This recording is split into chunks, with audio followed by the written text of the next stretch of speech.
Let's be honest, quiche has a PR problem.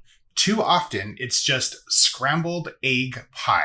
Ugh, ooh, David. Or a wet and doughy crust. Or as Mary Berry famously puts it, a soggy bottom, which is really hard to not laugh at, if I'm being honest. But look, pie dough can just mind its own business. We're making a crust from wild rice. Yes, a rice crust quiche. So there's hella fiber, it's gluten-free, and never a soggy bottom. This quiche also has cottage cheese, so a big protein boost too. But more on that after this.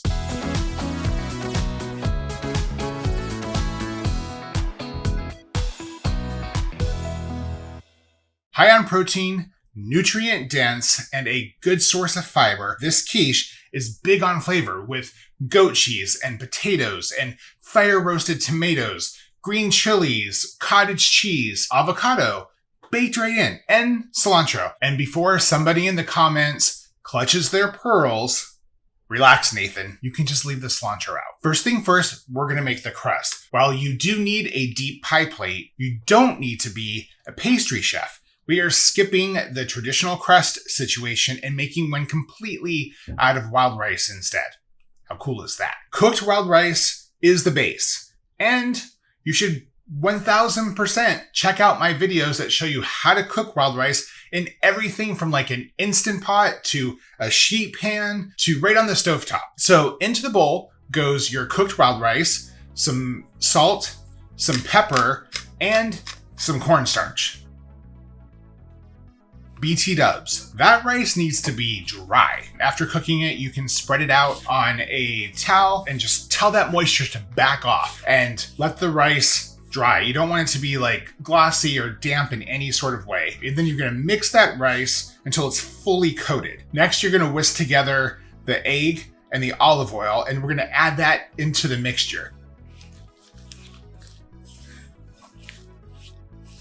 Now this is important. You want to press that mixture into a greased pie plate. Bottom and sides, press it all the way in, pack it down, no gaps. You want it compact so it bakes into an actual crust, not just like some loose suggestion. Then into the oven it goes. We're gonna par bake it first. That's super key.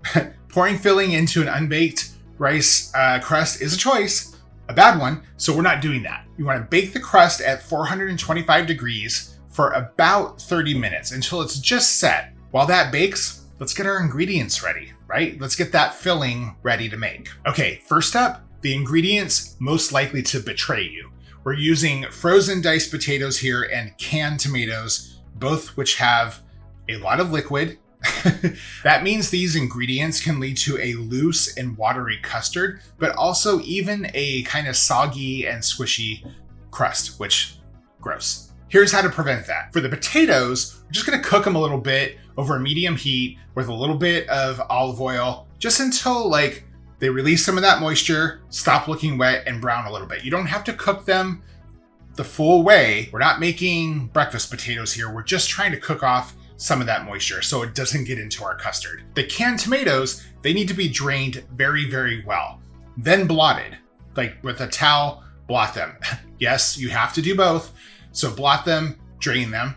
We're gonna do the exact same thing with the green chilies because we don't want that extra moisture in our custard. We wanna control what that moisture is. So drain them all well because they bring a lot of flavor, but also a lot of liquid if you just dump them in like, you know, you've given up or something. So for the custard, you're gonna whisk together the eggs and the milk first. Both of these ingredients should be at room temperature. If they're at room temperature, here's the thing. I just measured the milk out and then I put the eggs in a bowl of lukewarm water. Bringing these ingredients to room temperature creates a smoother and much more even custard. So that's really important when you're making a quiche, anytime, pretty much almost anytime you're actually baking with eggs. Once combined, mix in the cottage cheese. This adds protein and calcium. It makes your eggs light and fluffy and creamy. Cottage trees. Cottage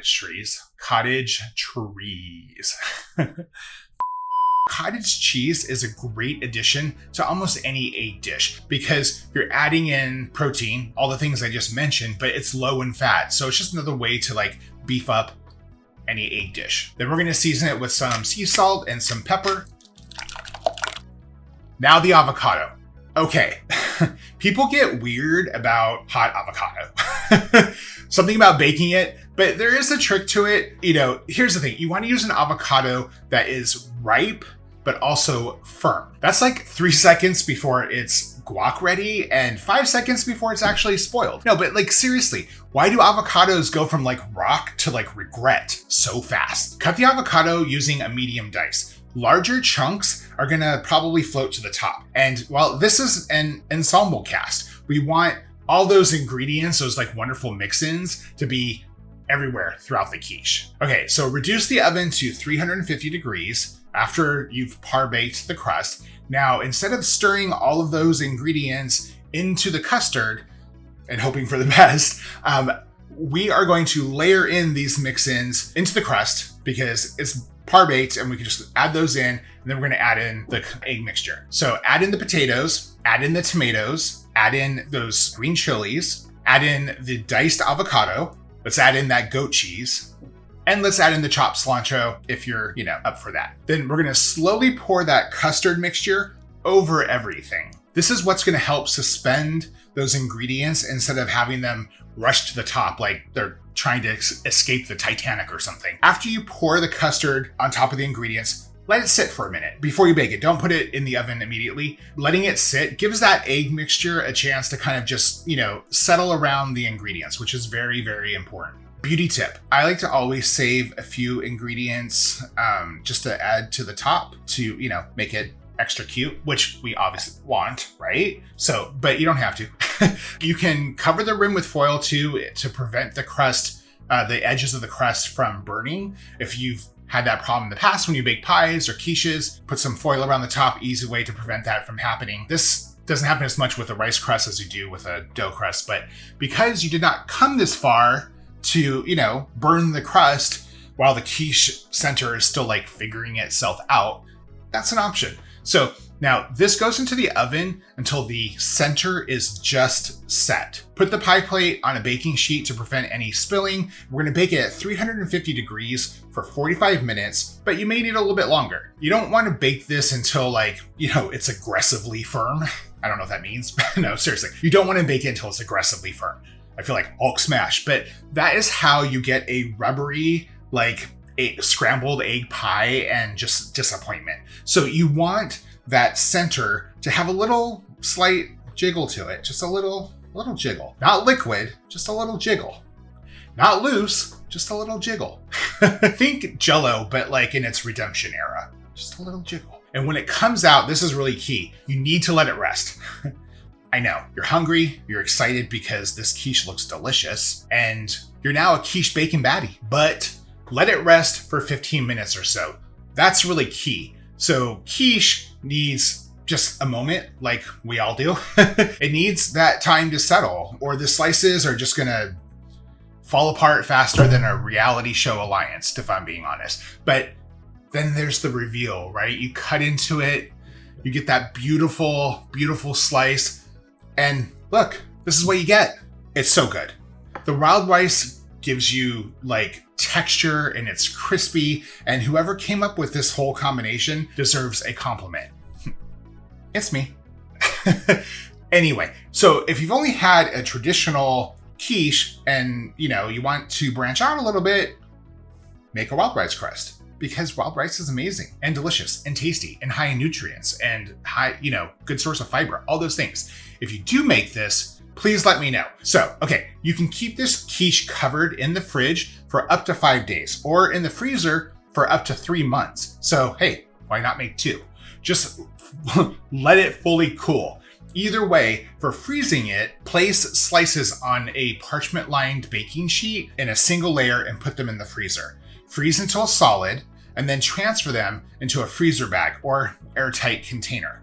You can keep it that way in the freezer for 3 months. For the best texture, fridge or freezer, place those slices on a baking sheet, cover them with foil, and bake them at 325 for about 20 minutes or 30 minutes if frozen. For the last 5 minutes, take off that foil. Uncover the quiche slice for the last 5 minutes to get a nice crispy crust. So are you a cilantro lover or are you pulling a Nathan? Honestly, I want to know.